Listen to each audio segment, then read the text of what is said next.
दो तेरा किसी पे आए दिल एपिसोड 30। बात यह है कि तुम्हारा दिया गया 2 महीनों का वक्त ख़त्म होने में 20 दिन बाकी हैं।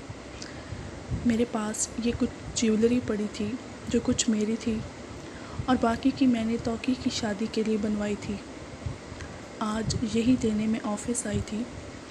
मैंने उसकी कीमत लगवाई है, कुल मिलाकर 40 लाख बने हैं।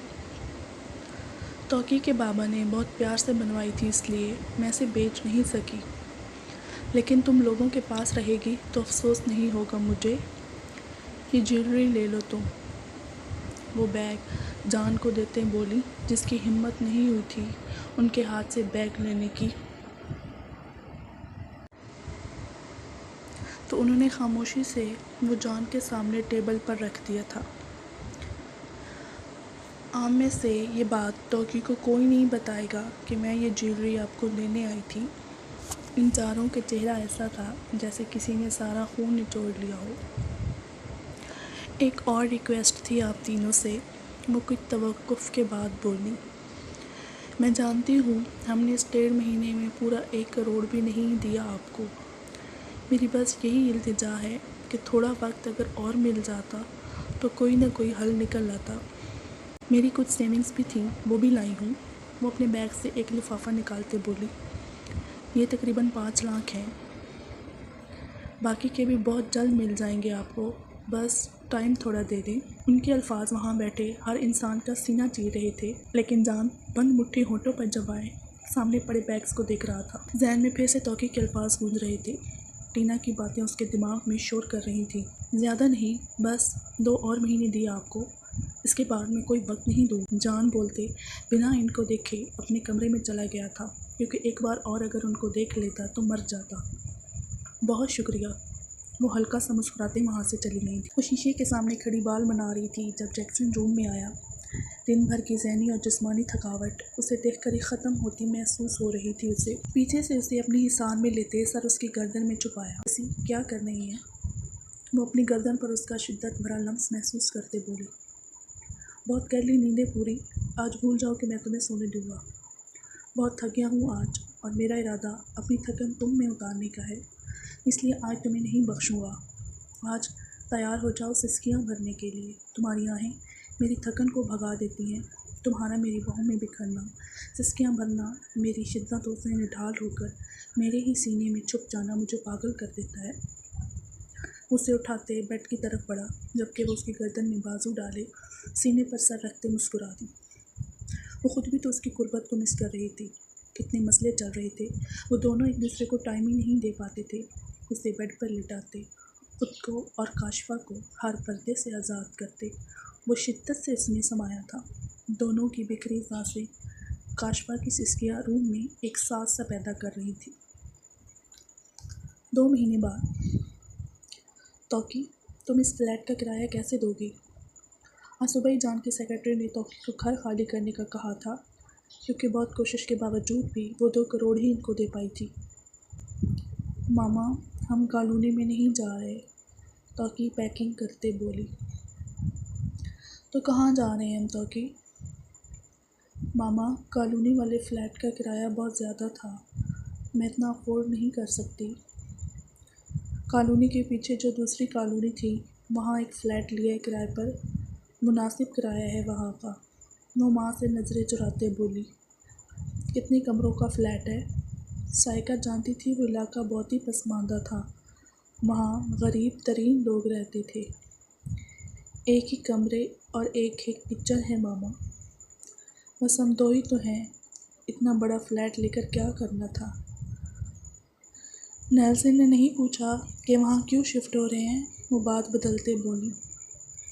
नहीं बताया उसे अभी तक, और मेरा इरादा है कि जब मुनासिब घर मिल जाएगा तभी उसे वापस बुलाऊंगी, अभी वापस नहीं लाऊंगी उसे। हॉस्टल में ही रहेगा वो पैकिंग मुकम्मल करते बाहर आई। मामा आप यहाँ वेट करें, मैं घर की चाबियाँ जैक को देकर आती हूँ। माँ के सामने वो खुद को बहुत मजबूत बना रही थी, लेकिन अपना घर छोड़ने पर दिल तड़प रहा था। चौकीदार ने तौकी के आने की अंदर इतला दी थी। लगता है पैसों का इंतज़ाम कर लिया तौकी ने। जैक्सन ने तौकी का सुना तो खुश होते जैक से बोला, क्योंकि 2 महीनों के वक्त में 2 दिन अभी बाकी थे। दुआ करो ऐसा ही हो और सब पहले जैसा हो जाए। जैक ने कहा। उसी पल जॉनसन वहाँ आया। उसे अंदर बुलाओ, जॉनसन ने चौकीदार से कहा। थोड़ी देर बाद टॉकी अंदर आई, लेकिन उसे यूँ खाली हाथ देखकर जैक्सन और जैक ने बेसाख्ता एक दूसरे को देखा था। 2 दिन बाकी हैं अभी तुम्हारा वक्त पूरा होने में, आज यहाँ कैसे आना हुआ? जॉनसन सर, मैं आपको घर की चाबियाँ देने आई थी। मैं जानती हूँ अभी 2 दिन बाकी थे, लेकिन मैं पैसे पूरे नहीं कर पाई। इससे पहले कि आप हमें जाने का बोल दे, हम लोग आज ही जा रहे हैं। सिवाय ज़रूरत के सामान के हम लोग कुछ भी नहीं लेकर जा रहे। आप अगर चेक करना चाहें तो कर सकते हैं। वो नम आवाज़ में बोलती इन तीनों का दिल दहला गई थी। कहाँ जा रहे हो तुम लोग? जिस कॉलोनी में पहले रहते थे वहीं जा रही हो? जैक सोफे से उठता टॉकी के करीब आया। नहीं सर, वहाँ नहीं जा रहे, कहीं और शिफ्ट हो रहे हैं। उन लोगों को अपनी रिहाइश का नहीं बताना चाहती थी। तो फिर कहाँ जा रहे हो बताओ तो, ताकि हमें पता तो हो। जैक्सन ने कहा तो टॉकी ने जिस नज़रों से उसे देखा वो सर झुका गया, जबकि जॉनसन बिल्कुल खामोश था। इतनी परवाह अपनों की जाती है जैक्सन सर, और मैं आप लोगों के लिए एक अजनबी, धोखेबाज और फरेबी हूँ। इतना कंसर्न मेरे लिए मत दिखाएं। वो अपने आंसू साफ करते बोली और चाबी जॉनसन के सामने मेज़ पर रख दी। सर, मेरी बस एक रिक्वेस्ट है आप लोगों से, इस घर को हमेशा अपने पास रखिएगा, बेचिएगा मत। बाबा ने बहुत मोहब्बत से बनाया था, इसे संभाल कर रखिएगा प्लीज़। वो कहते वहाँ रुकी नहीं थी, चली गई थी उनकी ज़िंदगियों से, शायद हमेशा हमेशा के लिए। कमरे में आते ही वो शिद्दतों से रो दिया था। मर्द था लेकिन फिर भी कितना बर्दाश्त करता। इसकी पहली मोहब्बत थी वो, उसके हर दर्द, हर खुशी की राजधान, और एक गलत कदम ने उनकी ज़िंदगियों को बदल दिया था। दोनों का घूमना फिरना, बातें करना, लेट नाइट वॉक पर जाना, टॉकी का उनकी चीज़ों पर हक जमाना, अपनी शादी को लेकर प्लानिंग करना, क्या क्या याद नहीं आया था उसे। मैं क्या करूं? क्यों मुझे तकलीफ़ हो रही है? क्यों ये दिल बाहर आने को तड़प रहा है? क्यों घुटन हो रही है? उसके जाने का सुनकर दिल क्यों रुक रहा है मेरा? धड़कनें क्यों सुस्त पड़ रही हैं मेरी? वो सीना मसलते बेड पर ढह गया था। आंखें बंद करते टॉकी का चेहरा आंखों के सामने आया था। फट से आंखें खोलते उसने उठकर पूरे कमरे को तहस नहस कर दिया था। लंबे लंबे सांस भरते वो बेड पर ऊंधे मुंह लेटकर शिद्दतों से रो दिया था। जैक भाई, मुझे जान भाई के पास जाने दें, वो बहुत तकलीफ़ में है। वो ख़ुद को कोई नुकसान ना पहुंचा दे। वो सब लोग लाउंज में थे जब कमरे से आवाज़ें सुनकर जैक्सन जैक से बोला था। नहीं जैसी, उसे इस वक्त अकेला रहने दो, उसे ख़ुद को संभालने दो। काशवा खुद जान की हालत और टॉकी के जाने का सुनकर रो रही थी। जैक ने जैसी को इशारा किया और ख़ुद गाड़ी की चाबी लेते घर से निकल गया था। काशी मेरी जान, रोना बंद करो, जैसे ने उसे सीने से लगाते कहा तो वो मज़ीद रो दी।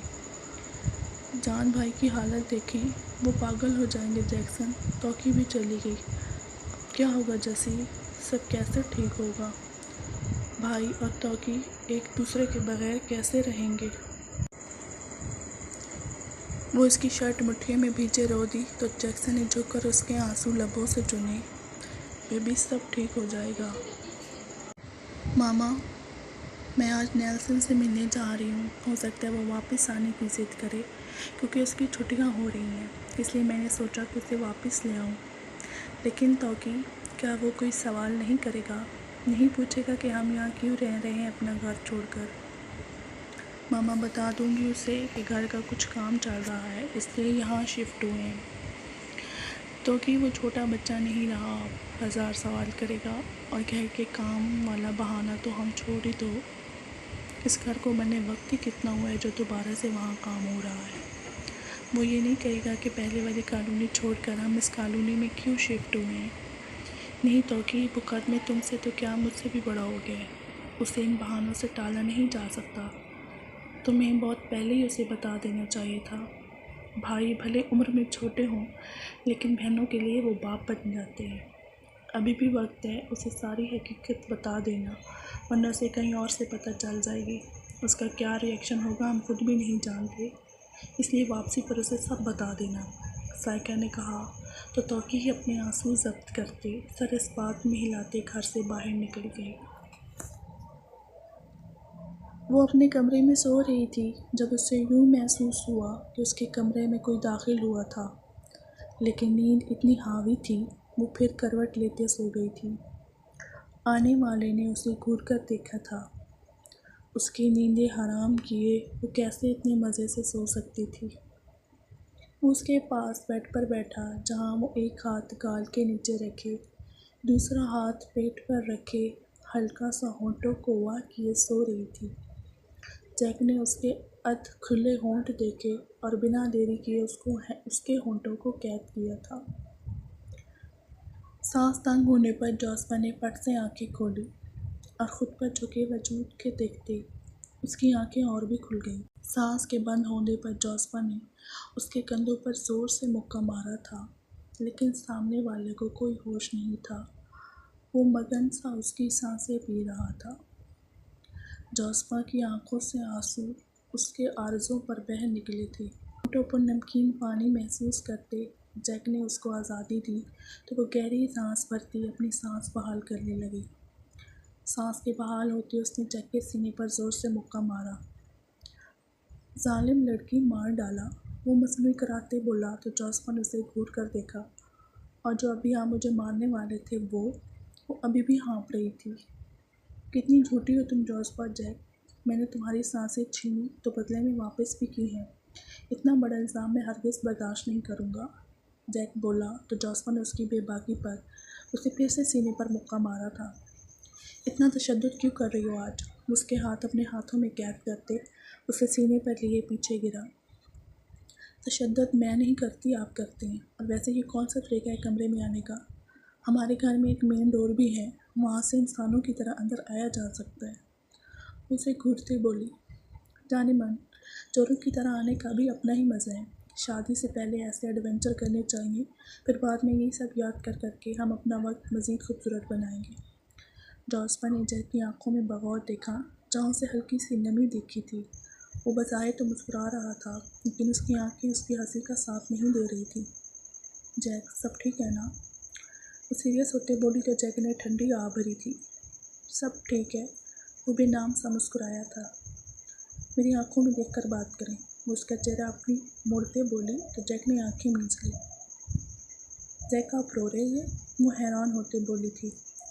वो तीनों भाई तबाही थे, एक दुनिया इन्हें जानती थी, तीनों की एक दूसरे में जान बसती थी, लेकिन जब भी उनका दिल तकलीफ़ में होता और दर्द नाकाबिले बर्दाश्त हो जाता तो वो तीनों हमेशा अपनी मनपसंद औरत के सामने ही जाकर रोते थे।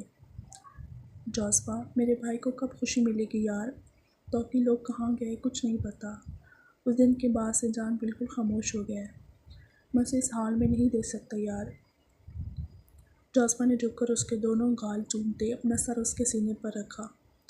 सब ठीक हो जाएगा जैक, आपके परेशान होने से सब नॉर्मल नहीं हो सकता। हिम्मत हारने की बजाय आप इसका कोई हल ढूंढे, वो उसे तसल्ली देते बोली तो जैक ने उससे बाजू में भींचे आंखें मूंद ली।